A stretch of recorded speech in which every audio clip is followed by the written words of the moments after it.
Boas-vindas a todos, em particular ao nosso orador de hoje, Comandante João Fonseca Ribeiro, do qual eu vou fazer uma breve apresentação.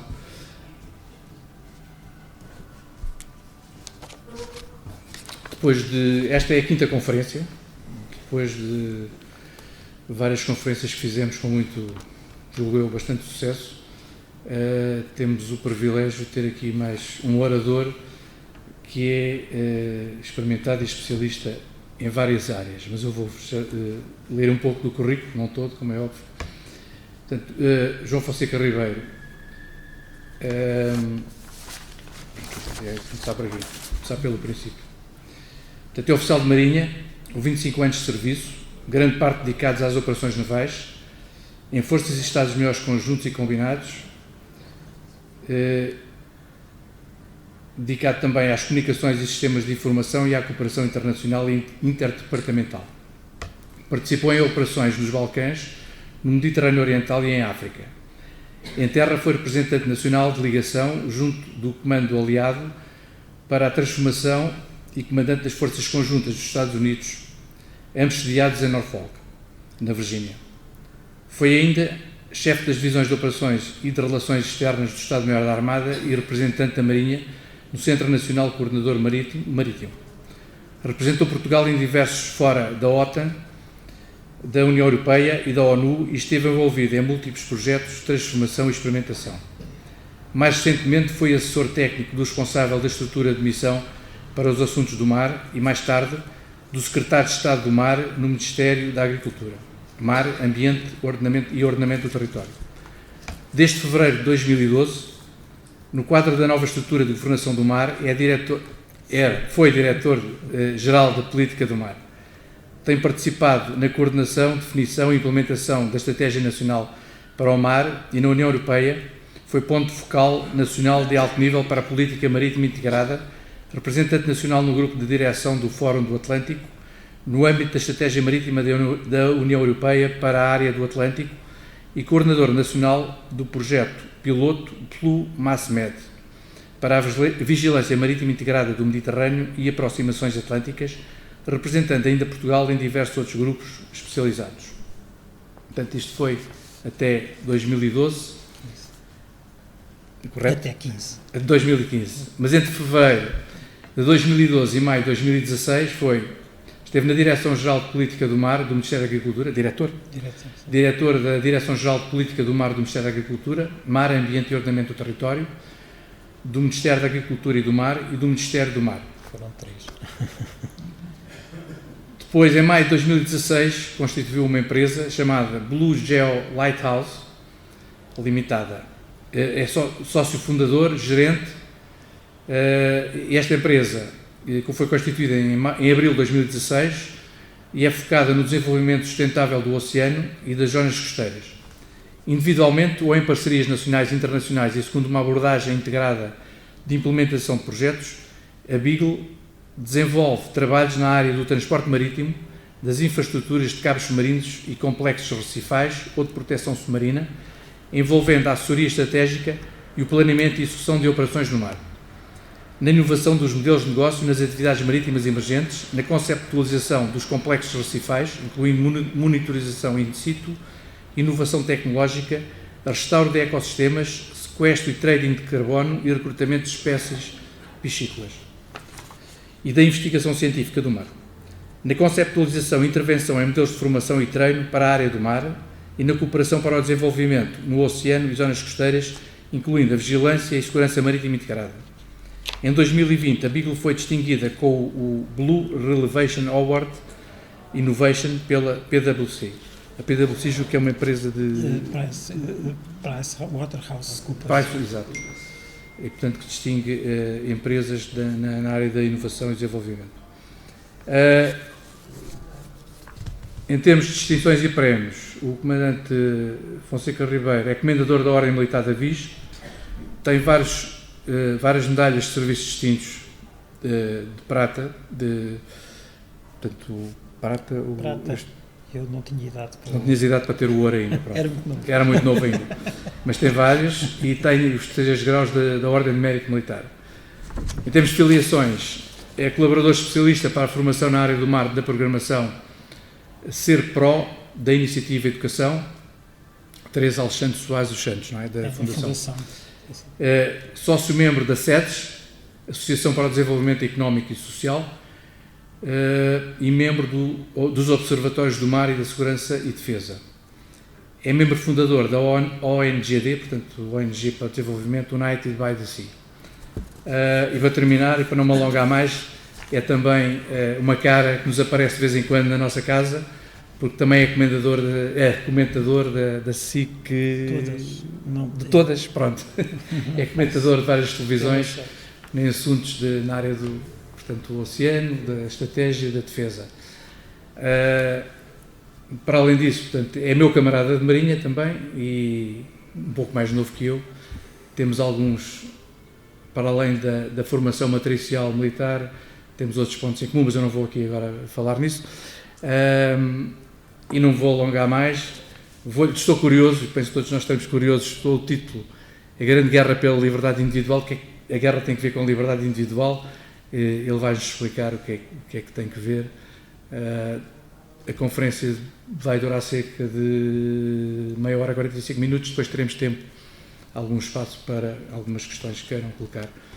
Teremos sempre prazer em responder. Posto isto, passo a palavra. Muito obrigado, Comandante Piedade Vaz. Agora é que está. Okay. Muito obrigado ao Comandante Piedade Vaz pela introdução, é um gosto rever-nos. E também gostava de dar as boas tardes a todos vós. É simultaneamente um prazer e uma honra estar aqui presente. Estão-me a ouvir? Está-se a ouvir? Ok. É simultaneamente uma honra e um prazer, mas também uma oportunidade que eu também procuro de enfrentar novos desafios. Eu, como já devem ter percebido no meu trajeto mais recente, não tem necessariamente a ver tanto com a defesa, e em muitos comentários que, infelizmente, o tema me leva a comentar publicamente. Há coisas que eu, sinceramente, acho muito mais interessantes poder explicar e debater, pelo menos o meu ponto de vista. Obviamente que tudo aquilo que tenho dito é a minha percepção e respeito as percepções dos outros, desde que respeitem também a minha. E isto vai logo para o princípio da liberdade individual e à liberdade do pensamento. Quando fui convidado para fazer esta palestra,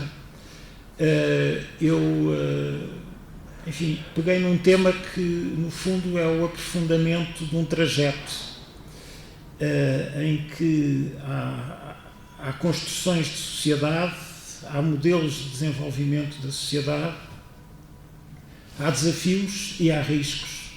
E uma coisa que eu fui aprendendo ao longo da minha vida é que não podemos dissociar a segurança com a defesa.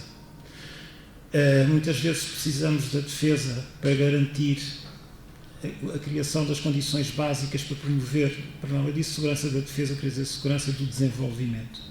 Precisamos da segurança para garantir as condições de base para fazer o desenvolvimento.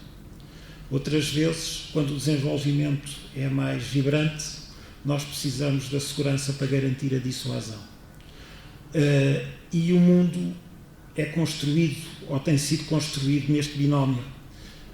O problema surge muitas vezes quando nos esquecemos dele, quando nos focamos ou numa perspectiva puramente militarista ou numa perspectiva puramente economicista, e esquecemos que o desenvolvimento tem de facto a necessidade deste biómio para se garantir, para se salvaguardar, para proteger e para permitir a ascensão a melhores condições de bem-estar da sociedade.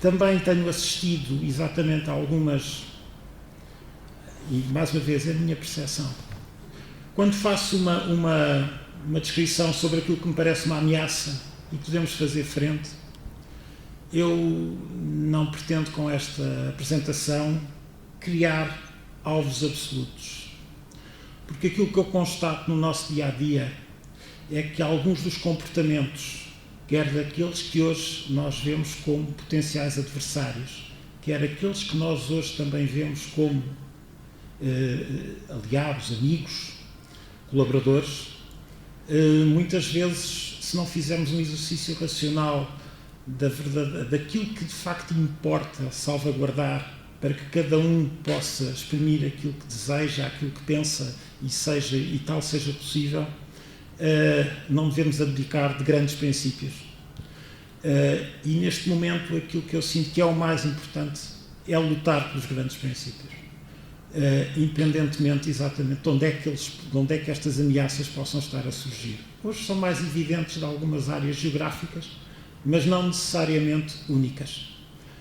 E por isso esta renovação da atenção e aquilo que pode ser uma esperança do futuro daquilo que será, sei lá, ordem, se é que posso usar esse nome, mundial no futuro, deve de facto ser construída com base em princípios que devemos tentar considerar e fazer todo o esforço para que sejam inabaláveis. Bom, e posto isto, também vos gostava de dizer que não vou fazer um discurso, não vou fazer uma apresentação académica. Eu não sou propriamente um académico. Gosto de estudar, gosto de pensar e entusiasmo em algumas questões e fui buscar, de certo modo, alguns autores que também se entusiasmavam nestas questões e não eram necessariamente os mais profundos académicos e muitas vezes até eram os mais polémicos, mas que naquilo que tocava aos princípios basilares da construção de uma sociedade, me parece que hoje devemos revisitar. Bom, só para fazer uma breve introdução, aquele quadro cómico foi pintado pelo meu avô em 1940, também num momento de cinzentismo e de incerteza que hoje também vivemos. O que é o futuro, o que é a ordem perante aquilo que foi o colapso da Liga das Nações e aquilo que era não termos exatamente uma base para podermos construir uma moldura de relações internacionais, porque o mundo estava em guerra. E hoje nós estamos a assistir de alguma maneira a um colapso. E algo há de emergir da sequência do que for.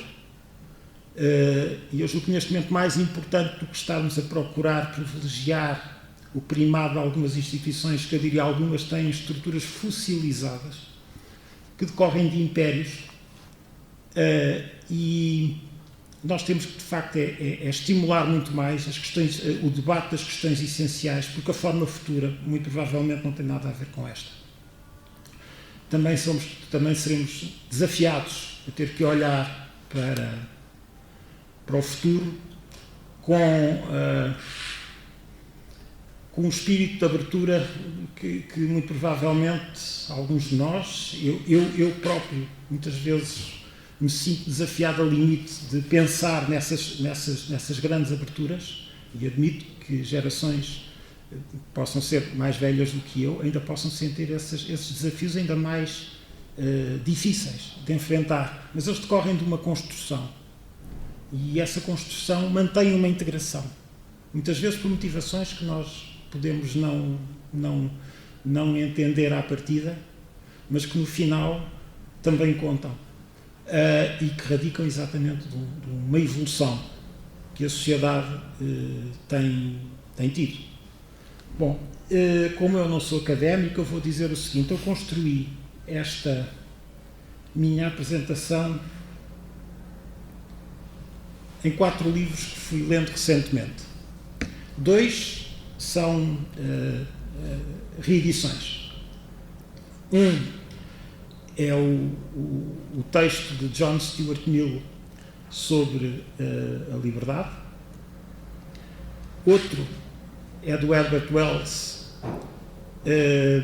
que é mais conhecido por romancista de ficção científica e menos pelos temas que debateu nas relações internacionais. Mas foi importante, e veremos depois adiante porque é que eu acho que foi importante.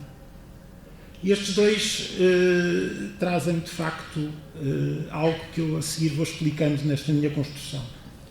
E depois 2 mais recentes, que têm a ver exatamente com a adaptação dos sistemas totalitários ao nosso século e à realidade do nosso século, e ao mesmo tempo àquilo que é um fim da globalização, pelo menos na forma que estamos habituados a traduzi-la,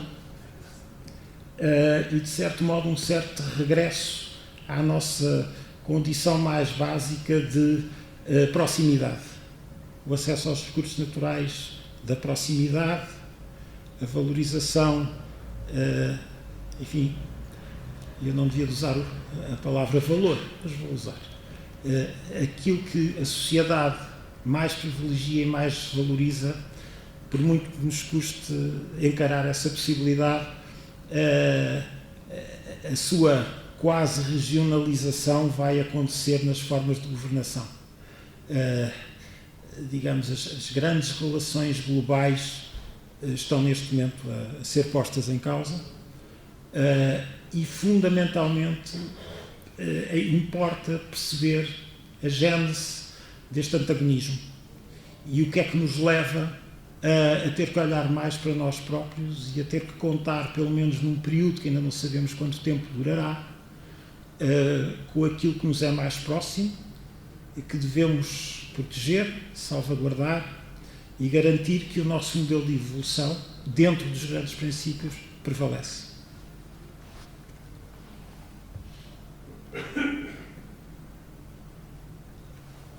Vou passar 4 pontos nesta apresentação. Vou referir-me basicamente a John Stuart Mill, sobre a liberdade. O outro será a nova ordem mundial. Como eu digo, vou rever Herbert Wells. Depois a reinvenção da tirania, enfim, é uma percepção que eu faço das leituras que fui vendo, mas obviamente também a sensibilidade com que tenho acompanhado os assuntos e tenho que formar a minha própria opinião. E finalmente lançar umas questões muito básicas sobre o futuro, porque o cinzento neste momento é a cor mais utilizada para poder descrevê-lo. Obviamente que esta pintura, no fundo, do mundo, não existia há séculos atrás, apesar do planeta já ter a sua configuração definida e a sua geografia e distâncias perfeitamente definidas, mas hoje, de facto, o ciberespaço faz parte deste planeta, na forma como os cidadãos comunicam e na forma como todas estas relações, tanto da construção do bem maior como da vinda do mal, também se desenvolve. Sobre a liberdade. Eu acho que é importante perceber aqui que, se calhar,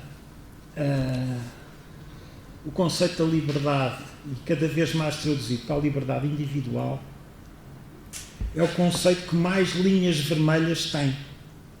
Porquê? Porque coloca as linhas vermelhas a cada cidadão da humanidade.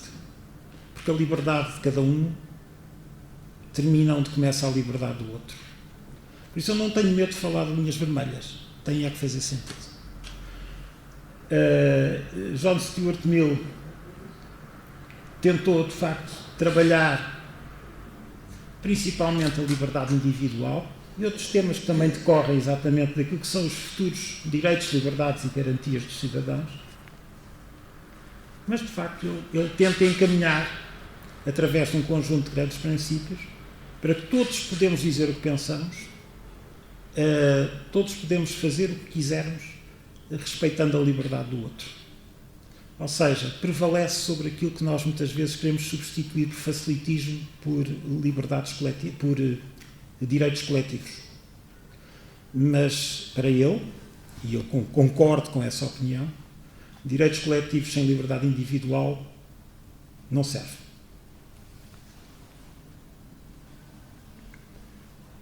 Enfim, John Stuart Mill foi um influente filósofo e economista britânico, chegou a ser membro do Parlamento, era um economista clássico liberal, foi, digamos, um dos mentores do liberalismo, embora eu aqui, mais uma vez, eu não estou aqui a desenvolver um modelo partidário. A democracia liberal radicou exatamente de um modelo que definiu um regime onde vários partidos coexistem. Digamos que tentou estabelecer o que poderia ser um centro. E é curioso que, se formos ao Parlamento Europeu, de facto, enfim, a chamada ala liberal é a que assenta no centro desse Parlamento, porque vem desta tradição. Em Portugal estas coisas levaram depois outras formas, mas efetivamente tentou estabelecer aquilo que seria um princípio do modelo democrático assente nos direitos, liberdades e garantias dos cidadãos. Criou a teoria do utilitarismo, que promove ações que fazem o bem maior para um número maior, por isso é tal história. Quando cada cidadão define a linha vermelha que vai até, que começa onde se inicia a liberdade do outro, temos de ter a noção do que é o bem maior e do que é o número maior. Porque temos que concordar com ele, temos que o aceitar, mas temos que lutar para ser aceites nas nossas opiniões, no nosso direito de falar e no nosso direito de existir como quisermos. Acreditava que a teoria e a filosofia económica, juntamente com a consciência social, deveriam desempenhar um papel na política e moldar as políticas públicas. Este discurso, os textos que ele publicou, foram controversos no Reino Unido na época do século XIX, mas depois inspirou muitos outros. E eu não posso deixar de dizer que falou antes de... Era muito novo. Era muito novo. Era muito novo. E, enfim, tem outras obras publicadas, mas eu gostava apenas, agora para finalizar, John Stuart Mill, de dizer que, como efeitos, ele de facto tornou-se uma referência sobre o valor da liberdade. Foi um eloquente defensor dos direitos individuais, foi tão elogiado quanto censurado, foi elogiado provavelmente mais depois de ter deixado de estar entre nós. O elogio da espontaneidade e da diversidade e a crítica à uniformização do pensamento e ao despotismo na opinião pública, a sua grande luta. Transportou a visão para o texto político, entrou no modelo de regime político,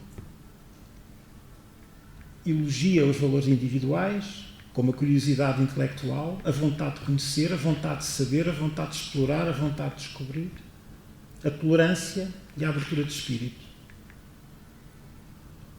A preocupação acerca da crescente intervenção do Estado e da ameaça à liberdade de expressão pela tirania e o politicamente correto. Oprime-nos a vontade de falar e de ter opinião e de a exprimir publicamente.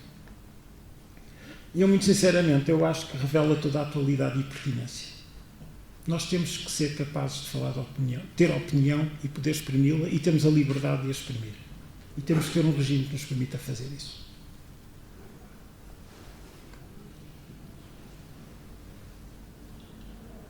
Eu confesso que gostei muito de reler este livro, porque de facto me trouxe, fez-me relembrar alguns princípios sobre a nova ordem mundial.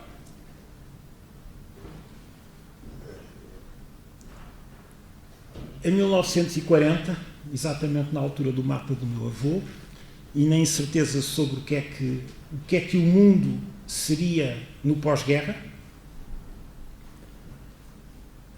Herbert Wells falava, por exemplo, eu deixo-vos aqui uma frase, há várias que eu poderia tirar deste livro em particular, que é a Nova Ordem Mundial. Podia tirar muitas outras, mas a coletivização é algo que a gente tem que perceber, como é que trabalhamos a coletivização. E a coletivização também terá direitos comuns, direitos para além dos individuais, os direitos coletivos. E, de facto, ele também procurava, na sua visão liberal, procurava dizer onde poderiam estar as tais linhas vermelhas. a supressão do vai como você quiser. Não, temos que claramente trabalhar o bem comum e o maior número. Significa a abolição franca da busca do lucro e de todo o artifício pelo qual os seres humanos inventam ser parasitas dos seus semelhantes, e é uma realização prática da fraternidade do homem através de um controle comum. Ora bem, o facto de defendermos a liberdade individual não pode pressupor que, sendo individual, controlamos o coletivo. O coletivo precisa, de facto, de um controle comum aceite.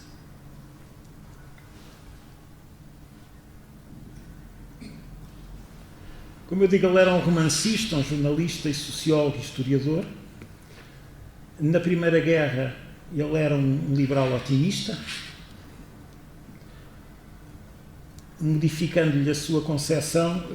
A Primeira Guerra Mundial modificou-lhe a sua concepção desta evolução social, apresentando a visão de que um homem só poderia progredir se adaptasse às circunstâncias em mudança através do conhecimento e da educação.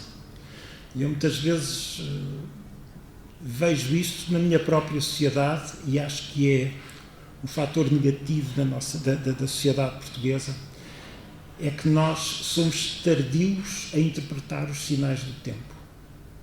Temos a história do século XX e até anterior a essa para poder argumentar que, mesmo sabendo e reconhecendo que os desafios podem se tornarem ameaças e que não os ultrapassamos desta maneira, não nos adaptamos à mudança. E temos que interpretar os sinais do tempo, temos que saber em que mundo vivemos e para onde é que tendencialmente nos dirigimos. E H.G. Wells aprendeu esta lição com a Grande Guerra. A Segunda Guerra Mundial, então ainda pior, porque ficou desesperado. E reparem, se lerem os romances do H.G. Wells, são sempre grandes catástrofes. A Guerra dos Mundos, outros documentos, mas outros livros, mas ele tem sempre uma angústia da catástrofe. Mas lança umas pistas para o futuro na esperança de que, que pelo menos grandes princípios se mantenham. E então releva a coletivização, chama a atenção a algo que nós agora vemos um mundo interconectado de uma forma muito diferente. É que a nossa ação tem um alcance global, e já dizia isto em 1940, e por outro lado, que a liberdade individual se mantenha. E eu vou vendo aqui denominadores comuns. John Stuart Mill, liberdade individual, H.G. Wells, liberdade individual.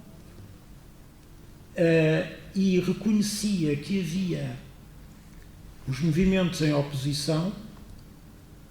Em primeiro lugar, achava que as pessoas da sua geração pensavam que a guerra estava a desaparecer, tanto da Primeira Grande Guerra como antes da Segunda Grande Guerra, e que forças disruptivas se acumulavam na sociedade civilizada nos anos que antecederam as grandes guerras, como disse. Estas forças incluíam a corrida aos armamentos, tensões económicas, convulsões sociais e continuação do equilíbrio do poder pré-existente.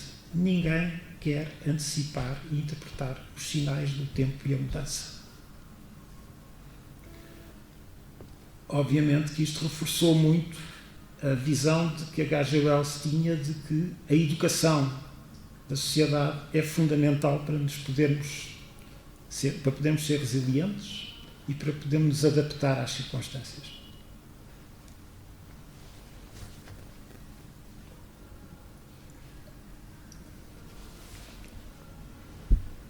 Em breve síntese de efeitos, foi considerado o principal porta-voz literário do otimismo liberal que precedeu a Primeira Guerra Mundial, como disse, e assumia-se como um socialista utópico. Ele ficou agradado com os acontecimentos de 1917 na Rússia, uma revolução contra algo que estava longe de interpretar a mudança, mas ficou completamente desiludido quando entrevistou Stalin. em que ele próprio se achava mais socialista do que Stalin e que declaradamente o chamou totalitário e que lhe tinha destruído a utopia. É interessante é que grande parte destes textos, enfim, podia usar também alguns nos Estados Unidos, mas estas afirmações, estas percepções são postas num meio onde a liberdade o permite expor. E, de facto, esta criação foi tratada exatamente num espaço onde se pode pensar, onde se pode escrever e onde se pode dizer, mesmo sendo criticado. Bom, e então tentou estabelecer que a mudança se teria que fazer por uma revolução, via o fim da Segunda Guerra Mundial, que ainda não sabíamos o que é que seria, como eventualmente o espaço dessa revolução, definia sempre, digamos, o Estado Mundial, deve ser cientificamente planeada e dirigida, mas sempre, e aqui cá vamos aos princípios, na lei baseada nos direitos pessoais do homem e na mais completa liberdade de expressão e educação. Insistia na liberdade de expressão e a publicação vigorosa, e que estão na linha da frente do trabalho em prol da paz mundial. Este livro foi a Nova Ordem Mundial, foi um dos 18 textos consultivos utilizados na preparação da primeira esboço da Declaração Universal dos Direitos do Homem, que ainda era... já tinha havido documentos de Declaração Universal antes da criação das Nações Unidas, mas depois nas Nações Unidas foi criado, de facto, este documento. E aquilo que eu mais uma vez concluo é que, ao reler H.G. Wells, só posso dizer que revela toda a atualidade e pertinência, tal como John Stuart Mill. Porque a questão é, se nós só fazemos a análise dos acontecimentos da semana passada, e muitas vezes somos forçados a trabalhar nesse ritmo, é bom que a gente releia de facto algumas questões essenciais, porque o cinzento da semana, o cinzento do dia-a-dia não ajuda nada. Temos que nos ancorar a princípios. Bem, e eu pegava na frase do estado do mundo que H.G. Wells usou para tentar definir estes 5 estágios ou 5 tempos. Eles não são propriamente em sequência uns dos outros, porque podem inclusive ocorrer em simultâneo, mas têm um tratamento próprio. Uma realidade que de facto nós ainda vivemos, mas que é aquela que motiva depois a dinâmica com que estamos a sofrer, em termos de desafio e de ameaça, é que estamos a viver ainda a trajetória final dos impérios continentais e marítimos e as estruturas fossilizadas que ainda prevalecem. E eu não posso deixar de achar que algumas estruturas, incluindo as Nações Unidas, são estruturas fossilizadas e que decorrem de impérios. Uns mais antigos, outros mais recentes. As revoluções também criaram outros impérios. Depois um segundo tempo, que é o reconhecimento que as distâncias no mundo se encurtam e o alcance das visões se expande. Isto porquê? Porque, efetivamente, se nós conseguimos, se as distâncias com que interagimos para o bem maior estão mais próximas, e a globalização provou-nos isso. Por outro lado, também temos que ter a noção que quer as nossas ações, as nossas visões, para o bem como para o mal, têm esse alcance. Depois há um terceiro tempo, efetivamente, que é pensar a forma de coletivização para o bem maior. Não podemos impor exatamente uma regra, mas temos que tratar esta condição e temos que procurar perceber, de facto, para alcançar quais são as pré-condições. E as pré-condições, de certo modo, vêm do quarto tempo, que é o desafio, o primado ou não, dos direitos, liberdades e garantias dos cidadãos. Porque este ou não, infelizmente, pode ser uma razão que nos pode levar a uma guerra, se estivermos dispostos a lutar por eles. E há uma coisa interessante que eu também gostava de tentar traduzir. Quando se fala de direitos individuais, há a noção de que é uma conquista ao longo da história da civilização. Um direito é uma conquista. E por isso temos que lutar pelo que conquistamos. E podemos ter, enfim, a abolição da escravatura, a abolição da pena de morte, são aquelas, enfim, que universalmente nos tocam bastante, mas depois vamos aos direitos conquistados pelas minorias que têm que ser reconhecidas, que têm que lutar pelo seu reconhecimento e que foram aceitos nesta sociedade. E cada vez que nós fazemos esta integração, temos que, em primeiro lugar, reconhecer a sua existência e assumir a sua integração. Nem todas estas integrações são aquelas que nós achamos bem, mas temos o direito de expor que achamos mal e temos a necessidade de perceber onde está o bem maior e onde está o número maior que aceita essa condição. E temos que saber respeitar e viver dessa maneira. Obviamente que o primado ou não deste tipo de direito vai definir a futura ordem mundial. E, muito provavelmente, é exatamente esta questão dos direitos individuais que é o alvo das atuais intenções que passam de desafios a ameaças.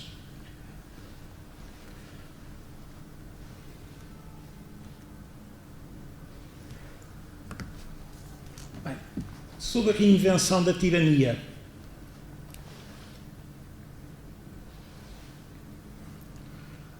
não sou o autor desta tabela, não sou autor, digamos, dos nomes que aqui estão nesta tabela, nem da identificação da natureza do totalitarismo, mas revejo-me facilmente nela e acho que ainda caberiam muitos mais.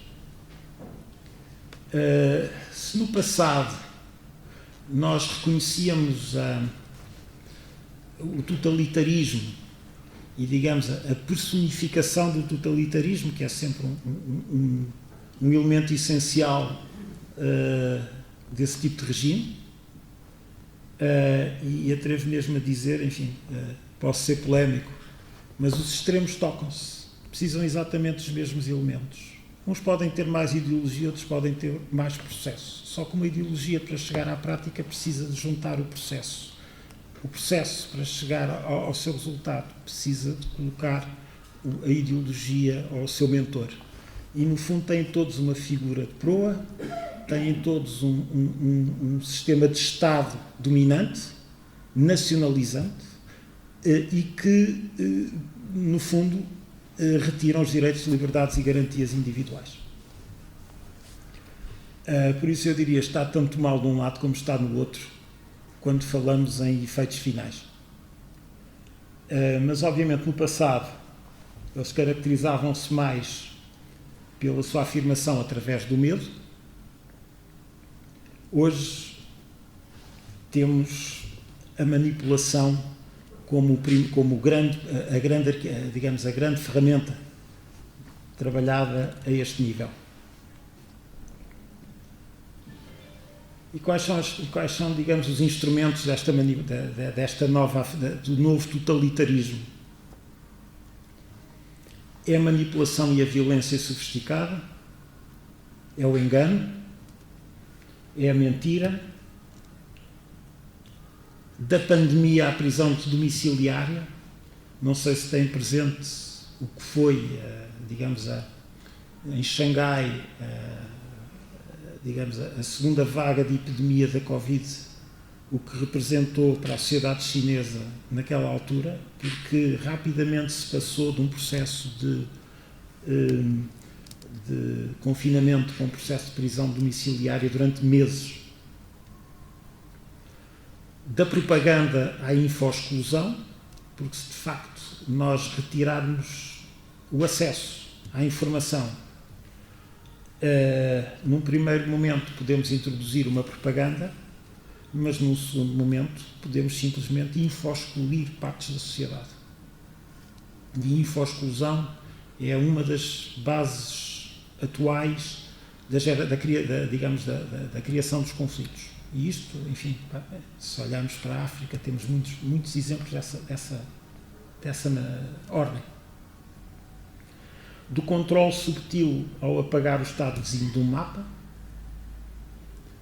do medo ao spin, e a guerra híbrida, que não é mais do que o entendimento de facto o mundo passou a ter esta forma e não exatamente uma fotografia apenas daquilo que a gente vê.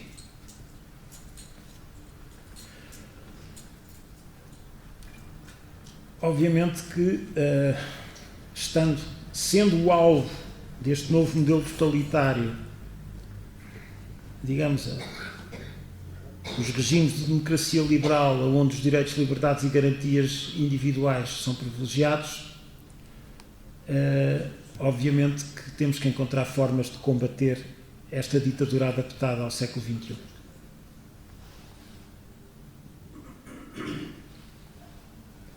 Bom, tentando fazer um bocadinho a trajetória, quando falamos da manipulação, tentamos fazer a trajetória da afirmação totalitária no século XXI. Ela começa pela ficção de que o ditador é um democrata benevolente. Uma vez desmascarado, dá-se o deslize para a repressão acentuada e desmobilização da oposição pelo medo. Há um fluxo constante de tensões, em alguns casos de eliminações. Há a eliminação da separação de poderes e da liberdade individual, que são questões fundamentais da democracia liberal. Procura-se dominar, o executivo procura ser dominante sobre o legislativo e sobre o judicial. E não tenhamos grandes dúvidas, isso também acontece na Europa. Nós começamos agora a falar mais de Orbán por causa das questões que têm a ver com o conflito na Ucrânia, mas é preciso perceber o que é que tem sido o Orbán ao longo do seu trajeto no poder, e também não tenhamos ilusões, a Polónia também teve este problema e também tem este problema. A única questão é que não é oposição às decisões que neste momento são tomadas relativamente à Ucrânia, mas eles são alvo de sanções europeias, exatamente porque estão a utilizar mecanismos executivos para condicionar a separação do poder judicial e do poder legislativo. E isso é daqueles princípios que temos que considerar inabaláveis se queremos, de facto, criar uma sociedade que evolua no modelo que preconizamos.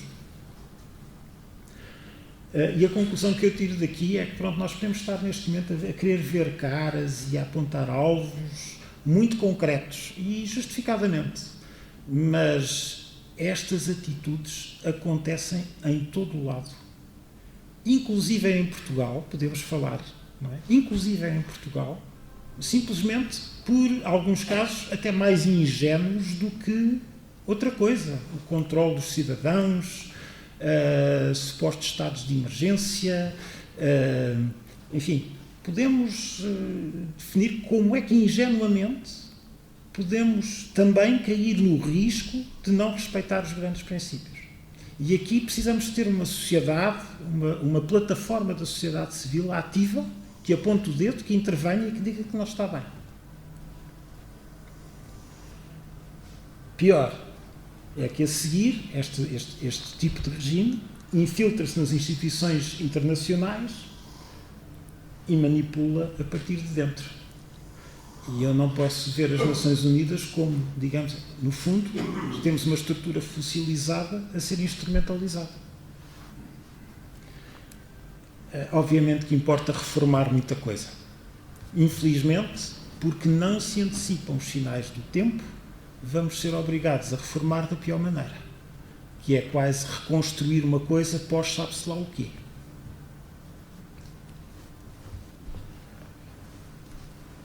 Bom, E quais são os objetivos, enfim, deste totalitarismo e porque é que nós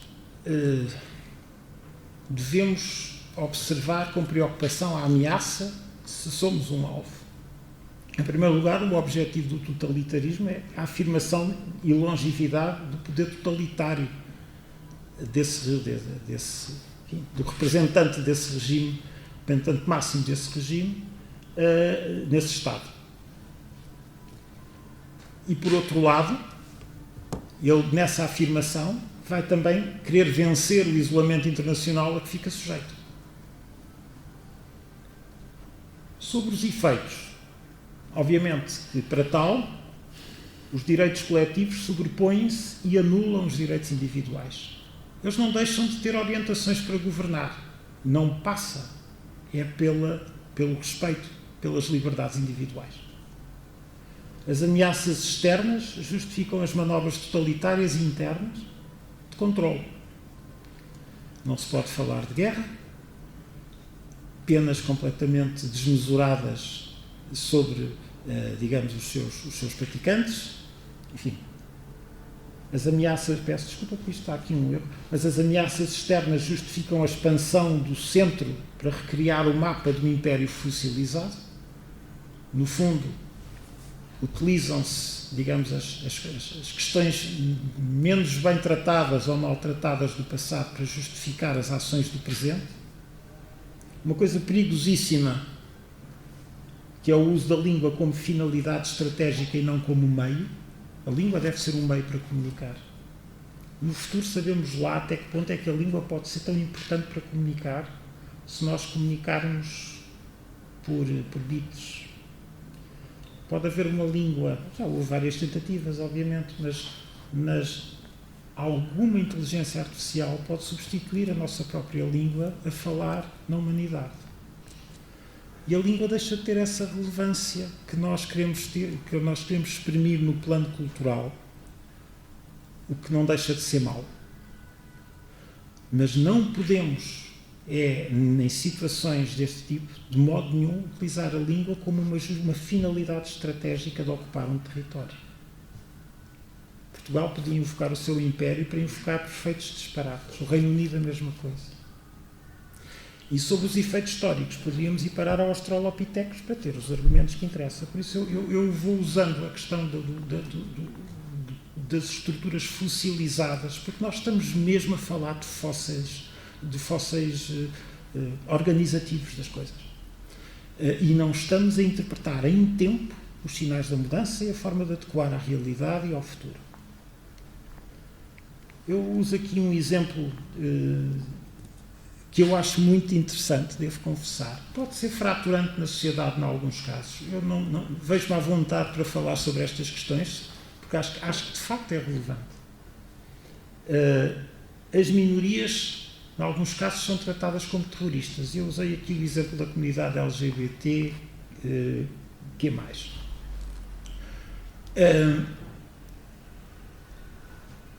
Nós muitas vezes ainda hoje estamos a falar sobre a questão do que é o homem e a mulher nas Forças Armadas. E eu trabalhei com homens e mulheres, fui imediato de um navio com homens e mulheres, fomos à Inglaterra ser avaliados e fomos muito bem avaliados. E tínhamos uma excelente guarnição. Podem dizer assim, mas há montes de problemas. Não. Há problemas. Uns são aqueles que já conhecíamos, outros são diferentes. Mas temos que saber lidar com eles.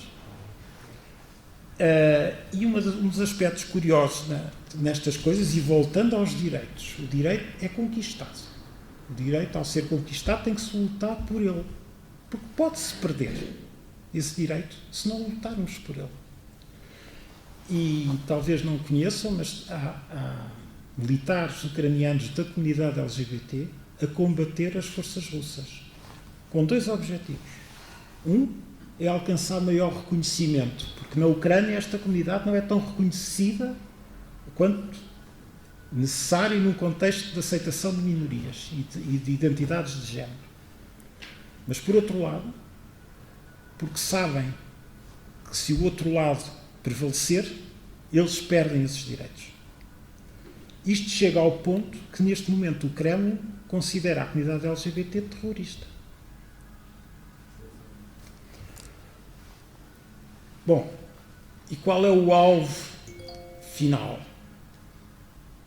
É fragilizar e eliminar os modelos de regime que privilegiam a liberdade individual, o respeito e a integração das minorias e a forma como se propõem a alcançar o bem maior. Eu peço desculpa porque eu já estava quase a dormir quando escrevi isto, por isso tenho aqui uns erros, mas eu está em PowerPoint, pode-se corrigir. Peço desculpa.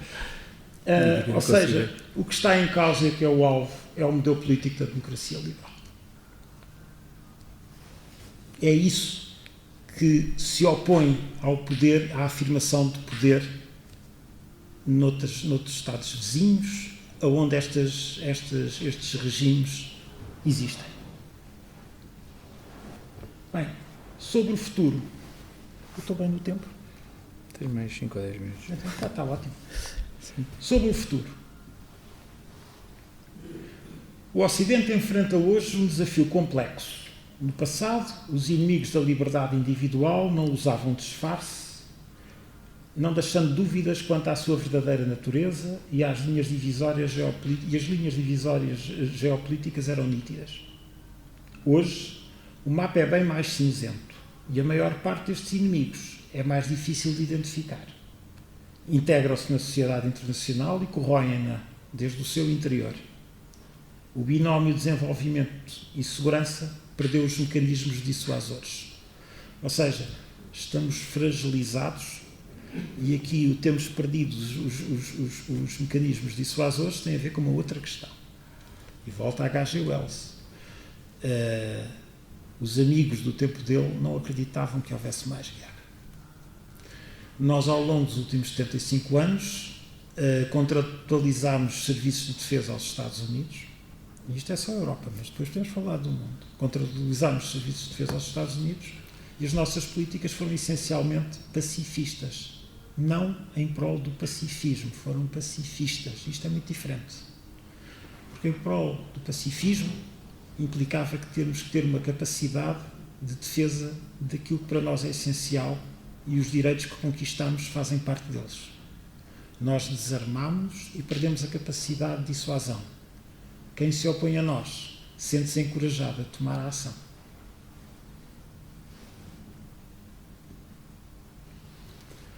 Que opções? Há 2 documentos que se mantêm atuais e que devem prevalecer, digamos, como grande princípio. A Carta das Nações Unidas é de uma bondade enorme, mas de uma ineficácia absoluta nos dias de hoje. Invadem-se militarmente centrais nucleares, destrói-se barragens, enfim, tudo isso estava previsto na Carta das Nações Unidas como não aceitável. E a Declaração Universal dos Direitos do Homem, sim, também são grandes princípios que não me parece, sinceramente, que seja necessário mudar-lhe uma vírgula. Era muito mais importante respeitá-los. Mas sem uma reforma e um novo Conselho de Segurança, as suas agências, e refiro-me às Nações Unidas, e organizações internacionais para o desenvolvimento não se operacionalizam. A Organização Mundial de Comércio está completamente parada, a Organização Internacional das Telecomunicações vai começar a guerra do espaço, vai dividir-se. Enfim, há algumas organizações de cariz humanitário que dependem do Conselho de Segurança que ainda agem, mas depois temos todas aquelas manipulações, e todos manipulam, em que a certa altura ficamos equivocados, afinal, o que é que as agências das Nações Unidas estão a fazer. Há grandes questões que são importantes atender e que não podemos deixar de acreditar que é possível, mas depois vemos outras coisas inaceitáveis que são ajudas humanitárias que são transformadas em quartéis junto das populações para outros fins. A luta é algo que é outro debate, mas a utilização dos meios para os fins é completamente inadequada e tudo isto é uma reforma que não acontece e que infelizmente, exatamente porque não interpretamos os sinais do tempo, exatamente porque mantemos um Conselho de Segurança fossilizado, não temos neste momento qualquer margem para dar passos relevantes a partir das Nações Unidas, a não ser nos grandes consensos da Assembleia Geral, mas não são esses que depois operacionalizam. Digamos que ficam grandes sinais, mas a operacionalização não ocorre. Obviamente que eu aqui lançava, de facto, aquilo que me parece que para nós tem que continuar a ser inabalável. É a afirmação e a separação dos poderes das instituições democráticas, que é absolutamente necessária. E atrevo-me a dizer que até nos Estados Unidos, onde o espectro do totalitarismo existe, onde também privilegiam muros, onde também privilegiam sectarismos, tem sido a separação dos poderes e a força das instituições que tem barrado o Executivo de fazer coisas que não são aceitáveis. Vamos lá ver até quando. Essa é que é a grande incógnita neste momento que eu julgo que existe na sociedade americana. Porque enquanto houver essa separação de poderes, há uma luta interna. Se essa separação de poderes for seriamente condicionada por visões executivas, podemos ter outra América. Assim como a luta intransigente e inabalável pelos direitos, liberdades e garantias individuais conquistadas. E que, no fundo, são, digamos, como eu disse, as razões da grande guerra atual.